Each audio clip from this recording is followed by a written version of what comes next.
नमस्कार, आप देख रहे हैं वत्स वाच और मैं हूं मुकेश वत्स। मंगल अपना राशि परिवर्तन 11 अगस्त को कर चुके हैं और अभी अगले 7.5 महीनों तक वृषभ एवं मिथुन में आगे पीछे होते रहेंगे। पहले मिथुन में एंटर करेंगे, वक्री होकर फिर वृषभ में आएंगे, यहां काफी लंबे समय तक रहेंगे और फिर से वापस मिथुन में जाएंगे। आज के इस वीडियो में मंगल के इस मूवमेंट से रिलेटेड कुछ इंपॉर्टेंट प्रिडिक्शंस लेकर आया हूं और ये जो प्रिडिक्शंस होंगे ये डेटा के साथ मंगल के इस तरह के मूवमेंट जो पिछले 100 वर्षों में हुए हैं उन 100 वर्षों के मूवमेंट और उससे रिलेटेड फाइंडिंग्स के आधार पर मैं यह वीडियो आप लोगों के सामने लेकर आया हूं। वीडियो इंटरेस्टिंग है, रिसर्च बेस्ड वीडियो है, बहुत ज़्यादा लंबा नहीं है, इसीलिए इसको लास्ट तक देखिएगा। मेरे वीडियोस यदि आपको अच्छे लगते हैं तो मेरे चैनल को सब्सक्राइब कर लीजिएगा, बगल के बेल आइकन को दबा लीजिएगा ताकि मेरे वीडियोस के नोटिफिकेशंस आपको सबसे पहले मिल जाया करेंगे।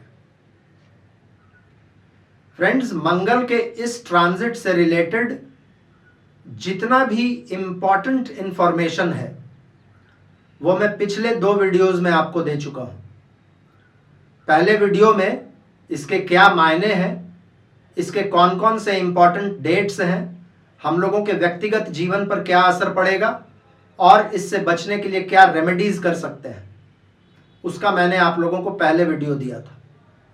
अभी 2 दिन पहले मैंने आप लोगों को इस ट्रांजिट का हर राशि और हर लगन पर क्या प्रभाव पड़ेगा वो वीडियो दिया था।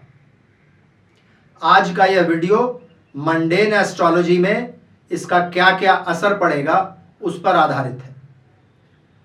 फ्रेंड्स, मैंने पिछले 100 वर्षों का इतिहास देखा, कब कब मंगल वृषभ और मिथुन के बीच में वक्री होकर आगे पीछे होते रहे हैं।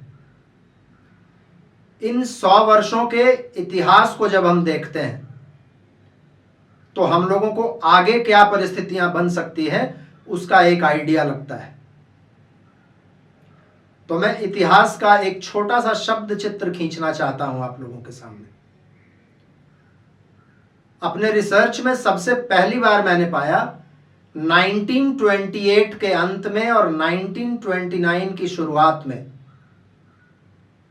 मंगल सबसे पहले वृषभ और मिथुन, सबसे पहले तो मैं नहीं कहूंगा, मैं जो ये 100 वर्ष लिया हूं उसमें सबसे पहला डेट वो आता है। वृषभ और मिथुन के बीच में मंगल किसी पेंडुलम की तरह टू एंड फ्रो मूवमेंट में थे। और 1929 में क्या हुआ? मॉडर्न टाइम्स का सबसे बड़ा रिसेशन, सबसे बड़ी मंदी, सबसे बड़ा डिप्रेशन आया 1929 में। वह डिप्रेशन इतना बड़ा था कि उसको आज भी इतिहास में हम द ग्रेट डिप्रेशन के नाम से जानते हैं। बहुत ही बुरी स्थिति हो गई थी पूरे दुनिया की। फर्स्ट वर्ल्ड वॉर में जितना बड़ा रिसेशन नहीं आया था उससे ज्यादा बड़ा रिसेशन था 1929 का रिसेशन। सेकंड बार मैंने अपने रिसर्च में पाया 1943 के एंड में और 1944 के शुरुआत में इसी तरीके का मूवमेंट हुआ था। और उस समय में बताने की आवश्यकता नहीं है क्या हुआ था उस समय में। उस समय में सेकेंड वर्ल्ड वॉर चल रहा था। 1939 सितंबर में सेकेंड वर्ल्ड वॉर की शुरुआत हुई थी और जब ये मंगल वक्री हुए थे उस समय तक युद्ध को 5 वर्ष पूरे हो चुके थे और युद्ध की वजह से इस पूरी दुनिया में एक बहुत बड़ा आर्थिक संकट आया था। महंगाई अपने चरम पर थी और लोगों को खाने तक की परेशानी हो गई थी। करोड़ों लोगों की मृत्यु हुई थी। बहुत ही बुरा समय था उस समय में दुनिया के लिए। इससे आगे जब बढ़ते हैं तो हम देखते हैं 1960-61 में फिर से मार्स का इसी तरीके से एक एक्सिस बनता है वृषभ और मिथुन का। 1960-61 खास करके 61 का पीरियड यदि आप देखिएगा तो वो काल भी इस पूरे विश्व के लिए बहुत ही खतरनाक था। क्यूबन मिसाइल क्राइसिस हुआ था उस समय में, और एक बार ऐसा लगा था कि फिर से तृतीय विश्व युद्ध हो जाएगा। और उस समय में शनि की भी वही स्थिति थी जो आज है शनि की स्थिति। 1961 में शनि भी मकर राशि में ही थे। उस समय भी इस पूरी दुनिया में एक आर्थिक मंदी आई थी, महंगाई अपने चरम पर थी। इसके बाद जब आगे हमने देखा तो 1975-76 में मार्स का फिर से यही मूवमेंट, मिथुन और वृषभ वाला मूवमेंट हुआ था रेट्रोग्रेड मोशन में। उस समय कोई नई मंदी तो नहीं आई थी, लेकिन 1973 के बाद जो ऑयल प्राइसेस का हाइक हुआ था, क्रूड ऑयल के प्राइसेस में सडन हाइक हुआ था, पूरा विश्व उस मंदी से जूझ रहा था। और 1975-76 में भी उस मंदी का बहुत बड़ा असर था। जब रिसर्च में हम आगे बढ़ते हैं तो फिर से यही परिस्थिति 1990-1991 में हुआ। और इस काल को, इस समय को हम भारतीय लोग कैसे भूल सकते हैं। भारत की अर्थव्यवस्था बहुत ही खस्ता हाल थी उस समय में। बैलेंस ऑफ पेमेंट क्राइसिस हुआ था। हम लोगों के पास इतने भी डॉलर्स नहीं बचे थे कि हम अपने 2 महीने के इंपोर्ट्स को फाइनेंस कर पाते। महंगाई अपने चरम पर थी, इंडस्ट्रियल प्रोडक्शन की हालत खराब थी। स्थिति इतनी खराब हो गई कि भारत सरकार को अपना सोना गिरवी रखना पड़ा। और उसके बाद से फिर इकोनॉमिक रिफॉर्म्स का दौर शुरू हुआ। जब 1990 और 91 से हम लोग आगे बढ़ते हैं तो फिर से मंगल की यही स्थिति 2007 एंड और 2008 के शुरुआत में हुआ था। और 2008 तो अभी हाल फिलहाल 14 वर्ष पहले की बात है। क्या हुआ था 2008 में? एक बहुत बड़ा रिसेशन आया था, भारत पर भी उसका असर था। स्थिति इतनी खराब हो गई थी कि अमेरिका के 2 बहुत बड़े नामी गिरामी बैंक्स खत्म हो गए। पूरे विश्व में इस मंदी का असर पड़ा था और भारत भी इससे अछूता नहीं था। और उसके बाद फ्रेंड्स, अभी 2022 एंड में और 2023 के शुरुआत तक फिर से मंगल की वही स्थिति बन रही है। अक्टूबर अंत आते आते मंगल मिथुन राशि में वक्री होंगे। 12 नवंबर के बाद मंगल फिर से वृषभ राशि में आ जाएंगे और यहां अगले मार्च तक रहेंगे, 2023 मार्च तक। मिथुन और वृषभ में मंगल का ये खेल लगभग 8 महीने तक चलेगा। इस बार फिर से मंदी आने की संभावना है। एस्ट्रोलॉजी इसी को कहते हैं। प्लैनेटरी कॉम्बिनेशंस जब बनते हैं उसके बाद क्या परिस्थितियां बनती हैं, इसी से हम फिर आगे का हिसाब लगाते हैं। मैंने जो यह पिछले लगभग 100 वर्षों का इतिहास आप लोगों को बताया है, मंगल जब कभी भी वृषभ और मिथुन के एक्सिस में वक्री हुए हैं तब तब इस विश्व में आर्थिक मंदी आई है, महंगाई अपने चरम पर रही है। अभी 8 दिन 10 दिन पहले गुरु के वक्री होने के प्रेडिक्शंस वाले वीडियो में भी मैंने आर्थिक मंदी की भविष्यवाणी की थी। कुछ लोगों ने कहा कि बाकी एस्ट्रोलॉजर्स तो कह रहे हैं कि बहुत अच्छा समय आ रहा है। फ्रेंड्स, यदि बहुत अच्छा समय आ रहा है तो इससे बढ़िया बात और कोई नहीं हो सकता।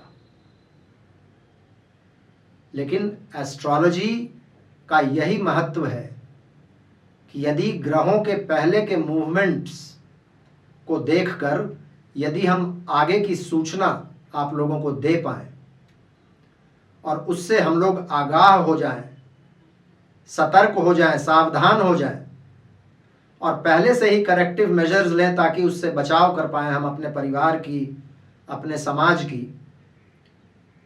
तो शायद यही एस्ट्रोलॉजी की महती भूमिका है।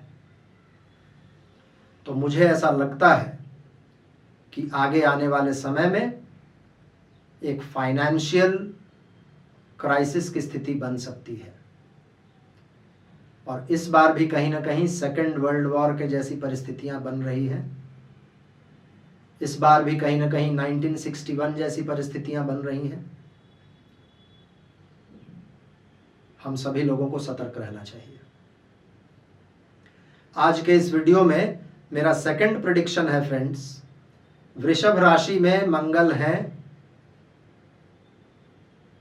वृषभ राशि का साइन है एक बुल, एक टॉरस। जानवरों में बीमारियां फैल सकती हैं। आज से 1 महीना पहले मैंने एक वीडियो बनाया था, a conversation with a psychic. उसमें मैंने प्रिडिक्ट किया था कि जानवरों में ऐसी बीमारियां आएंगी जो मनुष्यों तक फैलेंगी और मनुष्यों का डेथ होगा। उस प्रिडिक्शन के बाद ही एक बीमारी सामने आया है, लंपी उसको बोल रहे हैं, जिसमें जानवर बहुत मर रहे हैं। तो जानवरों में ये बीमारी या किसी और तरह की बीमारी भी आने की संभावना बढ़ेगी। और मैंने रेमेडियल सेक्शन में भी मंगल के रेमेडी में ये बताया है कि जानवरों की सेवा करनी चाहिए। ऐसे जानवरों के लिए हम लोग यदि कुछ कर सके तो ये मंगल के लिए तो रेमेडी हो ही जाएगा, साथ ही उन जानवरों की भी भलाई हो जाएगी जो हमारे एक तरीके से परिवार के सदस्य पिछले हजारों वर्षों से रहे हैं। जब मनुष्य खेती करना नहीं सीखा था, पशु चारण युग में था, उस समय भी इन्हीं जानवरों के बल पर हम जीवित थे। जब खेती डेवलप हुआ उसके बाद भी इन जानवरों ने एक बहुत ही महत्वपूर्ण भूमिका निभाई है हम लोगों के जनरेशन को आगे बढ़ाने में। तो इन जानवरों की हर संभव मदद हम सभी लोगों को करनी चाहिए। फ्रेंड्स, मेरा तीसरा प्रेडिक्शन जो आज का है, देखिए मंगल अभी राहु से सेकंड में है, यानी कि राहु मंगल से 12th में है। और सिर्फ राहु ही नहीं, यूरेनस भी। यूरेनस और राहु अभी बहुत करीब है। मंगल और शनि की स्थिति 9 और 5 की है। गुरु पर शनि की दृष्टि है। हवाई एक्सीडेंट्स बढ़ेंगे। वैसे ही युद्ध का माहौल चल रहा है। हम देख रहे हैं बहुत सारे जहाज डेली गिर रहे हैं, बहुत सारे जहाजों में डेली आग लग रहा है। ये घटनाएं और बढ़ेंगी। हवाई दुर्घटना, हवा में प्लेन्स में आग लग जाना, समुद्र में जहाजों का गिरना, ऐसी घटनाएं हो सकती है। मेरा चौथा प्रेडिक्शन आज का है फ्रेंड्स, भारत के लिए। भारत के लग्न में अभी मंगल है, 12th हाउस में राहु और यूरेनस है। शनि भारत के 9th हाउस में है और भारत के लग्न लॉर्ड और 6th लॉर्ड शुक्र, इनकी स्थिति अभी जब तक मंगल का राशि परिवर्तन मिथुन में नहीं होता है तब तक शुक्र की स्थिति भी अच्छी नहीं है। अभी कर्क में है, उसके बाद सिंह में जाएंगे, उसके बाद शुक्र नीच के हो जाएंगे। बीमारियां फैल सकती हैं और बीमारियों से हम सभी लोगों को सतर्क रहना होगा। कोरोना जनवरी 2023 तक, जब तक शनि और प्लूटो का कंजंक्शन है तब तक कहीं नहीं जा रहा है। और हम देख रहे हैं और भी नई नई बीमारियां आ रही है। अभी मंकी पॉक्स कुछ आया है, ये भी जानलेवा है। तो इन बीमारियों से भी हम सभी लोगों को बहुत सतर्क रहना है। मेरा अगला प्रेडिक्शन फ्रेंड्स वॉर को लेकर है। मंगल अभी कृतिका नक्षत्र में है, आगे भी कृतिका में रहेंगे 27 अगस्त तक। कृतिका का सिंबल एक स्वॉर्ड है। वॉर के लिए ये अच्छा नहीं है। इसके बाद एक प्रोलॉन्ग्ड पीरियड के लिए मंगल रोहिणी नक्षत्र में रहेंगे, और रोहिणी नक्षत्र में जो स्टार्स हैं उन स्टार्स के साथ मंगल का जब जब भी कंजंक्शन होता है तो इस दुनिया में दुख और आंसू बढ़ते हैं।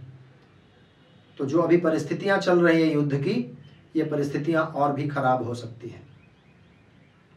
मंगल और राहु के कंजंक्शन वाले वीडियो में मैंने बताया था, चाइना के बारे में भी एक अलग वीडियो मैंने प्रिडिक्ट किया था आज से लगभग 3 महीना पहले। आप देखिए अभी क्या हुआ। तो ये वॉर भी अभी आगे बढ़ने वाला है। क्या सभी चीज खराब होगा? देखिए, मृगशिरा में जब मंगल जाएंगे और मृगशिरा जब एक्टिवेट होगा तो ये इनोवेशंस के लिए बहुत अच्छा समय है। नए खोज, space exploration, medical advancements, scientific achievements, communication के क्षेत्र में विज्ञान और आगे बढ़ेगा।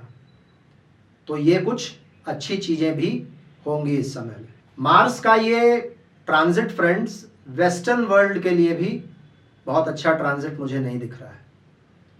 वेस्टर्न वर्ल्ड में भी बहुत सारे पॉलिटिकल और दूसरे तरह की परेशानियां मैं इस समय में देखता हूं। तो इन सभी चीजों से फ्रेंड्स हम सभी लोगों को आगाह और सतर्क रहना चाहिए। मुझे उम्मीद है आप लोगों को आज का यह वीडियो, मेरा रिसर्च तर्क संगत लगा होगा। यदि आप लोगों को यह वीडियो लॉजिकल लगा है तो इसको ज़्यादा से ज़्यादा लोगों तक शेयर कीजिए, ताकि ज़्यादा से ज़्यादा लोग इन आने वाली परेशानियों के बारे में पहले से जान सकें। इसी के साथ मैं अपनी वाणी को विराम देता हूं। आज के लिए बस इतना ही। फिर से मिलते हैं हम लोग अगले किसी वीडियो में। तब तक के लिए बहुत बहुत धन्यवाद। हर हर महादेव। भारत माता की जय।